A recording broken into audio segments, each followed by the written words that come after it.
7點半鐘準時開工，讓我哋低頭禱告。天父，我哋感謝讚美你，我哋弟兄姊妹再一次謙卑嚟到神你嘅面前，去尋求你俾我哋呢本書啟示錄嘅啟示，求神俾我哋智慧，俾我哋一個靜待嘅心去了解你呢個末世嘅計劃。我哋咁樣禱告係奉主耶穌基督嘅名求 Amen。啟示錄今晚嘅大綱咧係第15、16、19、20章，即係講神嘅憤怒對呢個世界嘅審判、基督再來同埋千禧年。咁啊，雖然有4章嘅書，但係咧都幾直接照字面解釋都好清楚。所以如果有時間剩落嚟咧，我係想講一講係神指定嘅時間。咁啊，首先咧係睇啟示錄第15章。唔係，首先重複溫一溫咧，係成個啟示錄末世嘅時段嘅分析。咁呢個我哋圖表睇過噶啦。咁咧係開咗咧係1、2、3、4、5個印。咁咧係包括全世界被迷惑，全世界嘅動盪不安。跟住咧係會見到極惡嘅通貨膨脹。第4個印咧係一切嘅世界嘅問題都會出現啦，饑荒、病毒、戰爭。第5個印咧係講殉道。咁跟住咧第6個印打開嘅時候咧就係日頭無光，月亮變紅。咁嗰一刻咧我哋會見到幾個事情發生。第一個咧係猶太嘅時間又開始，見到神咧係將144000嘅猶太人12個唔同嘅支派咧係加個印，等佢哋做最後時間嘅見證。咁跟住咧會聽到2個號角，應該係銀嘅號角。頭一個咧係已經喺基督裏邊瞓咗覺嘅或者死咗嘅弟兄咧，係首先會復活。咁跟住咧係整體嘅得勝者嘅信徒咧係被提。跟住打開第7個印嘅時間咧係靜默半個鐘頭咧，就會有號角嘅審判。咁有4個號角，呢4個號角咧係包括呢啲流星雨燒咗全世界1/4嘅青草樹木。亦都見到係一啲隕石咧，係撞落海、撞落河，同埋咧係將1/3嘅星際咧係做到佢哋墜落。第5個號角吹嘅時候咧，我哋會見到無底坑一個獸會出嚟。咁咧就跟住第6個號角咧，係首先係喺 River Euphrates 咧係有一個撒旦嘅軍隊去殺害全球1/3嘅人，亦都同一時間咧會見到2個見證人出現，佢哋會見證3年半嘅時間。到最後個號角吹出嚟咧，係會有見到幾個異象。以色列作為一個婦人，同埋咧佢嘅男孩，男孩咧係被提，呢個男孩係代表基督嘅肢體。呢個婦人咧係以色列，亦都要躲避3年半入去曠野。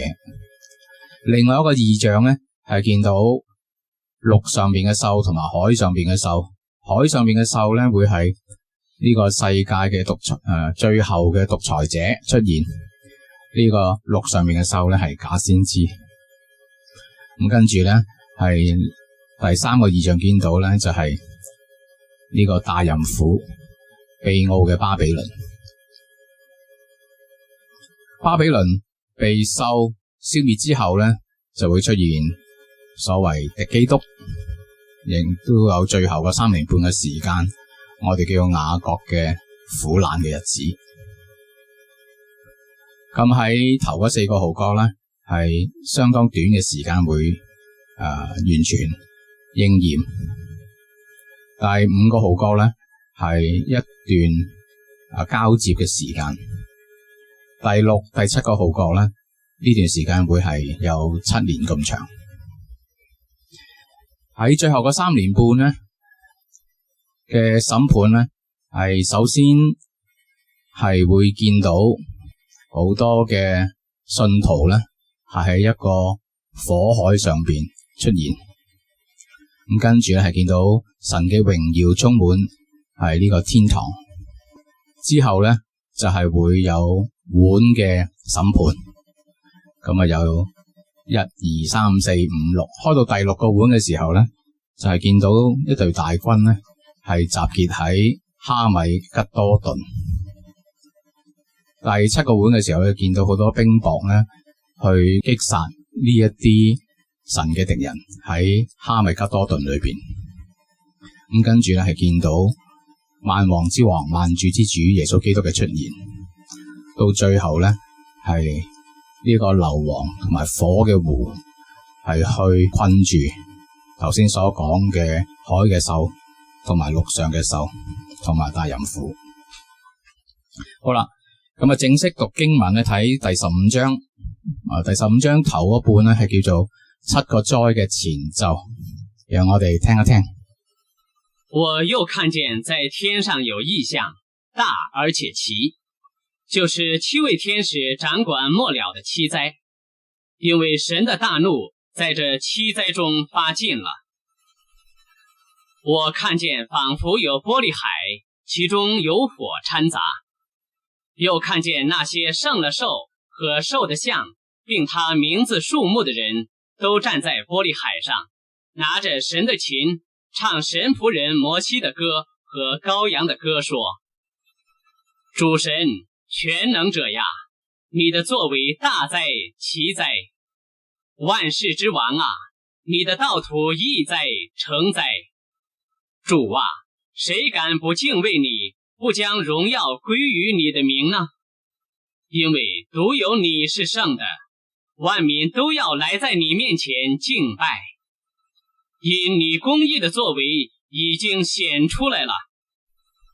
此後，我看見在天上那存法櫃的殿開了，那掌管7災的7位天使從殿中出來，穿着潔白光明的細麻衣，胸間束着金帶。4活物中有一個把盛滿了活到永永遠遠之神大怒的7個金碗給了那7位天使。因神的榮耀和能力，殿中充滿了煙，於是沒有人能以進殿，只等到那7位天使所降的7災完畢了。約翰喺天上面見到一個異象，首先咧係見到仿佛有個玻璃海，其中咧係有火摻雜，又見那些勝了獸和獸像並他名字數目嘅人都站喺個玻璃海上邊。頭一次我哋見到玻璃海係反映出喺舊約時代聖殿裏邊嘅一個銅海，係洗滌潔淨嘅。而今次見到呢個玻璃海咧，係有火喺埋一齊。咁跟住咧係見到嗰啲係勝了獸和獸像同埋獸嘅名嘅人，咁啊企咗喺呢個玻璃海上邊。咁代表乜嘢嘢呢？咁我哋知道咧，喺睇第12章嘅時候就話，弟兄勝過他，是因為羔羊嘅血同埋自己所見證嘅道。他們甚雖至於死，也不愛惜生命。嗰一刻，佢哋戰勝嘅唔係戰勝撒旦，係戰勝撒旦嘅控訴，用佢哋嘅生命係作見證。所以呢一刻，我哋見到佢哋企喺玻璃海上面有火，好可能就係經過殉道、經過火嘅訓練，佢哋能夠站立。嗱，記得當我哋講被提嘅時候，係除咗神印記嗰144000猶太人，其他被提嘅係教會裏邊得勝嘅。咁當然嗰一刻可能仍然有啲留低係喺教會人士，但係唔係算做得勝嗰啲。咁但係佢哋唯一可以戰勝嘅就一定要殉道。咁呢一刻我哋見到佢上嚟。咁佢哋上嚟嘅時候咧，就唱神僕人摩西嘅歌，尤其係咧就呢最後嗰句就話神嘅公義作為已經顯出來。咁喺聖經裏邊摩西嘅歌咧有兩首，一首咧就係出埃及記15章，另外一首咧就係申命記31章。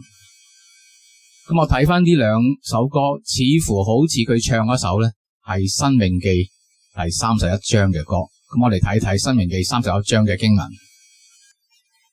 耶和華又對摩西說：你必和你列祖同睡，這百姓要起來，在他們所要去的地上，在那地的人中，隨從外邦神行邪淫，離棄我，違背我與他們所立的約。那時我的怒氣必向他們發作，我也必離棄他們，掩面不顧他們，以致他們被吞滅，並有許多的禍患災難臨到他們。那日他們必說：這些禍患臨到我們，豈不是因我們的神不在我們中間嗎？那時因他們偏向別神所行的一切惡，我必定掩面不顧他們。現在你要寫一篇歌，教導以色列人，傳給他們，使這歌見證他們的不是，因為我將他們領進我向他們列祖起誓應許那流奶與蜜之地，他們在那裡吃得飽足，身體肥胖，就必偏向別神侍奉他們，藐視我，背棄我的約。那時有許多禍患災難臨到他們，這歌必在他們面前作見證，他們後裔的口中必念誦不忘。我未領他們到我所起誓應許之地以先，他們所懷的意念我都知道了。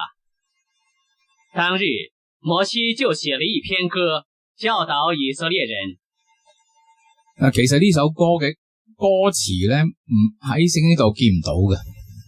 不過佢個內容咧，我睇翻耶和華同埋摩西，神同摩西講嘅說話咧，我哋大致可以了解個內容。咁啊，首先咧就係神已經預告咗咧，以色列人咧係會行邪淫、離棄神、違背同神所立嘅約。咁跟住佢哋會面對好多嘅禍患，而佢哋痛苦裏邊咧係會知道呢啲禍患臨到佢哋中間咧，係因為神已經唔與佢哋同在啦。咁最主要嘅原因點解咧？咁因為佢進入咗應許之地，那裡有飽足，身體肥胖，就必偏向別神侍奉他們。原來人面對困難咧，反而個心會向神。面對富足嘅時候嚟講咧，就弊啦，弊家伙。我哋睇翻以色列嘅歷史一樣，以色列有分南部、北部。北部咧就係加利利海嗰度咧，係水源充足，農作物咧係好容易出嚟。咁變咗喺北部北以色列，首先離棄違背神嘅就係北邊。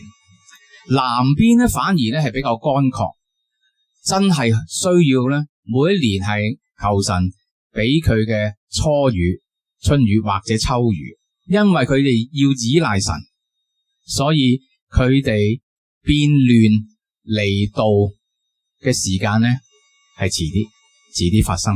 人嘅劣根性可能就係咁吓。咁啊，繼續睇落去咧，因為要作審判啦，需要帶佢哋入天堂嘅最後嗰批嚟咗啦。咁跟住我哋見到咧，神嘅榮耀同埋能力充滿咗整個聖殿，好似煙一樣。咁咧就係沒有人能以進殿。去到呢度咧係閂門，差唔多閂門。咁啊，直等到7位天使所降嘅7災完畢之後，咁我哋睇睇呢7個災，最後嘅7個災難。我听见有大声音从殿中出来，向那7位天使说：你们去，把盛神大怒的7碗倒在地上。第1位天使便去，把碗倒在地上，就有恶而且毒的疮生在那些有兽印记、拜兽像的人身上。第2位天使把碗倒在海里，海就变成血，好像死人的血，海中的活物都死了。第3位天使把碗倒在江河与众水的泉源里，水就变成血了。我听见掌管众水的天使说：昔在今在的圣者呀，你这样判断是公义的。他们曾流圣徒与先知的血，现在你给他们血喝，这是他们所该受的。我又听见祭坛中有声音说：是的，主神全能者呀，你的判断义哉，诚哉。第4位天使把碗倒在日头上，叫日头能用火烤人。人被大热所烤，就亵渎那有权掌管这些灾的神之名，并不悔改，将荣耀归给神。第5位天使把碗倒在兽的座位上，兽的国就黑暗了。人因疼痛就咬自己的舌头，又因所受的疼痛和生的疮，就亵渎天上的神，並不悔改所行的。呢7個碗嘅災同7個號角嘅災有一啲唔同，有啲相似。我哋睇一睇啦。第1個碗嘅災咧，就係有惡且毒嘅瘡生喺那些有獸印記、拜獸像嘅人身上邊。咁呢段時間，以色列人會唔會有咧？咁除非佢匿埋咗，冇獸嘅印記或者獸嘅像，咁佢哋匿埋喺曠野喺邊一度咧？記唔記得啊？喺約旦波斯拉嘅地方。咁啊，睇翻7個號角，頭一個號角出嘅就係一啲天上面嘅異象啦，泡子與火連埋血拋喺地上面，燒咗地上面1/3嘅青草。咁第2個碗咧就海變成血，第2個號角咧就係一個大山燒嘅海，咁樣就1/3變成血。一個就碗嘅時候咧就全部變成血，咁啊海中嘅活物都死了。號角嘅時候咧就1/3啫，完全嘅。第3個碗嘅災咧就係倒喺江河同埋眾水嘅泉源，水全部變成血。第3個號角咧就係落咗去1/3嘅水嘅泉源，叫做茵蔯，變咗啲水變咗苦且毒，死咗好多人。第4位天使咧就叫日頭用火去烤人。第5個碗嘅災難咧就係獸嘅國咧係變黑暗。獸嘅國，咁啊獸有啲地方啊管唔到，嗰啲地方可能就有光。咁但係咧無論點，嗰啲褻瀆有權掌管呢個災神嘅名，地上面嘅人咧亦都唔會悔改。所以之前呢個碗未出現嘅時候，神嘅聖殿係冇人可以再上去咧，係正確嘅，因為喺呢個時刻冇人悔改。咁我哋睇翻呢7嘅碗嘅災害喺大自然或者喺物理上邊有冇解釋咧？咁可能都會有。咁啊，第一個係啲人咧生惡且毒嘅瘡。咁曾經講過咧，就係有一啲天上邊嘅星象啊，上次講係 Planet X Nebula 係帶咗一個咧係 ferric oxide 嘅環。咁如果你了解 ferric oxide 係紅色嘅，而 ferric oxide 咧如果係接觸到皮膚咧，你就一定會被灼傷，會燒傷。咁可能咧係呢一個現象。咁第二個咧係海變血，海變血呢啲現象出現過嘅，亦都同一個解釋係 ferric oxide。第三，江河中水泉源，水變成血。咁咧喺2012啫，法國南部亦都見過，亦都同一個原因 ferric oxide。第四個現象咧係叫日頭用火烤人。咁可能咧，因為如果真係有巨大嘅星象嚟到地球附近咧，係引起一啲嘅 solar flare， 太陽嘅黑子大爆炸。第五咧係獸嘅國變黑，咁真係可能咧另外一次係好完全嘅日食。咁呢啲都係同7個號角見到嘅天上邊嘅異象，可能喺自然科學裏邊咧，我哋係了解到，都係因為一啲嘅巨大嘅星際物體接近地球。第6位天使把碗倒在幼发拉底大河上，河水就乾了，要給那從日出之地所來的眾王預備道路。我又看見3個污穢的靈，好像青蛙，從龍口、獸口並假先知的口中出來。他們本是鬼魔的靈，施行奇事，出去到普天下眾王那裡，叫他們在神全能者的大日聚集征戰。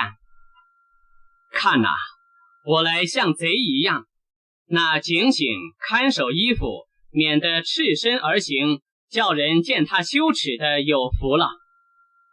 那3個鬼魔便叫眾王聚集在一處，希伯來話叫做哈米吉多頓。第6個碗出現嘅時候，就係假先知呢個海上面嘅獸同埋龍嘅口出去一個靈。咁但係首先呢係將呢個伯拉大河令到河水乾涸，咁從日出之地嚟眾王預備道路。日出之地所出嚟嘅王咧，有啲人就叫做東方之王。咁我哋睇翻 River Euphrates 伯拉大河喺邊度啦？就喺呢度，喺今日嘅伊拉克。咁有學者講，有咁多嘅士兵，又要條河乾涸先可以過河嘅，咁應該呢啲兵咧，即係就係佢哋話有2億咁多啦吓。其實2億兵就唔係哈米吉敦戰，2億嘅兵咧係第5個號角魔鬼嗰啲兵嚟嘅，所以呢兩個唔可以撈亂。咁但係如果我哋睇翻要伯拉大河乾涸佢哋先可以過境嘅，咁係咪真係喺印度或者喺中國嚟嘅兵咧？咁我諗一諗，其實嗰度有2條河嘅，一條就叫做 Euphrates 伯拉大河，另外一條 Tigris 咁乾一條，另外一條冇乾。咁而且如果今日去睇有橋過㗎，咁點解需要喺中國嚟嘅又過唔到 Tigris？ 如果冇乾到咁究竟佢講東方之王係咪真係中國或者印度咧？咁或者巴基斯坦咧？咁咁係咪佢過埋海添啦？咁喺邊度咧？咁我都係唔用現在嘅政治軍事角度去睇翻聖經可能俾我哋了解多少少。咁另外一條 Tigris 佢又冇講乾。好啦，咁另外我哋見到咧，佢哋要帶呢一啲嘅東方之地所出嚟嘅王咧，佢嘅信息係點嚟嘅咧？咁要喺呢個海中嘅獸、假先知同埋龍嘅口出咗3個污穢嘅靈，用呢啲靈咧係帶呢啲鬼魔嘅靈，帶呢啲眾天下嘅王咧去到嗰個地方去聚集。咁係咪嗰陣時冇晒無線電話咧，冇晒 internet 咧？可能飛機都冇啊！即係要將喺個靈喺個附體上面出翻個靈，用嗰啲靈去到嗰啲地方先召集到佢出嚟，咁係好奇怪啊！好似現代科技已經冇晒。咁啊，跟住佢哋集結一齊準備去攻打耶路撒冷嘅地方咧，就叫哈米吉多頓。咁哈米吉多頓喺邊度咧？咁咧就係而家以色列嘅地方，就叫做 Megiddo 或者 Valley of Jezreel， 嗰度一個好大嘅平原嚟嘅。咁咧係以色列嘅麵包籃 bread basket 啊，好多種植嘅。咁佢離開耶路撒冷有幾遠咧？咁耶路撒冷就喺呢度。咁離開耶路撒冷咧係2個鐘頭唔需要就到啦，100幾公里。咁啊，當然如果騎馬就耐少少，行就更加耐。咁啊喺呢個地方，有冇去過以色列？去過呢個地方？有。OK， 好啦，咁啊，集結咗喺個地方，準備咧係同神打仗啦，真係好笑啊！咁都有得打嘅。好啦，我睇下跟住咧有咩發生。sorry， 嗱，頭先我講過，要睇翻聖經，清楚了解一啲東方之王係邊一個咧？咁啊，我覺得唔應該係中國或者印度或者日本啦。咁啊，睇翻舊約聖經，萬民都當興起，上到約沙法谷，因為我必坐在那裡審判四圍的列國。開鐮吧，因為莊稼熟了；踐踏吧，因為酒榨滿了。酒池盈溢，他們的罪惡甚大。許多許多的人在斷定谷，因為耶和華的日子臨近斷定谷。日月昏暗，星宿無光。耶和華必從西安吼叫，從耶路撒冷發聲，天地就震動。耶和華卻要做他百姓的避難所，做以色列人的保障。你們就知道我是耶和華你們的神，且又住在西安我的聖山。那時耶路撒冷必成為聖，外邦人不再從其中經過。睇翻約珥書呢個先知講呢一個先知嘅預言，基本上咧佢係描述亞沙法王去對壘以東、亞門同埋咧摩押呢3個王喺呢個地方作戰。咁但係咧當時發生嘅同呢個聖經先知預言所講嘅都唔係完全應驗，譬如好似日月昏暗、星宿無光，或者咧喺呢場戰之後咧係耶路撒冷必成為聖，外邦人不再從其中經過，呢啲仲未發生嘅。咁呢一個咧亦都係講末後嘅時間。咁呢個地方咧應該同我哋睇啟示錄喺哈米吉多頓咧係同一個地方嚟嘅。咁睇翻約沙法谷，約沙法嘅意思 Jehoshaphat 就係耶和華審判咁解。